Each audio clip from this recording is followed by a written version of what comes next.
জানো এখনকার সম্পর্কগুলো কেন ভেঙে যায়? একটা মেয়ের ছেলে বেস্ট ফ্রেন্ড থাকার কারণে, ওই মেয়েটা ছেলেদের সাথে মেশার কারণে। এবার এই কথাটা শোনার পর অনেক মেয়ে আমাকে উল্টোপাল্টা বলতে পারে, কিন্তু আমি এটা এক্সপিরিয়েন্স থেকে বলছি।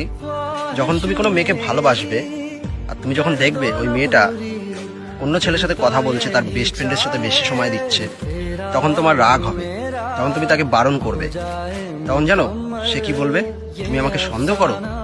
আসলে সেটা জানেই না তুমি তাকে সন্দেহ করছো না, তুমি তাকে হারানোর ভয় পাও। তখন সে তোমাকে একটা কথাই বলবে, ওই ছেলেটা আমার ছোটবেলাকার বন্ধু, আমি ওর সাথে অনেক সময় কাটিয়েছি, একসঙ্গে পড়েছি, এটা করেছি সেটা করেছি, নানান রকম কথা বলবে। তখন সে তোমাকে ছেড়ে দেবে, কিন্তু তাকে ছাড়বে না।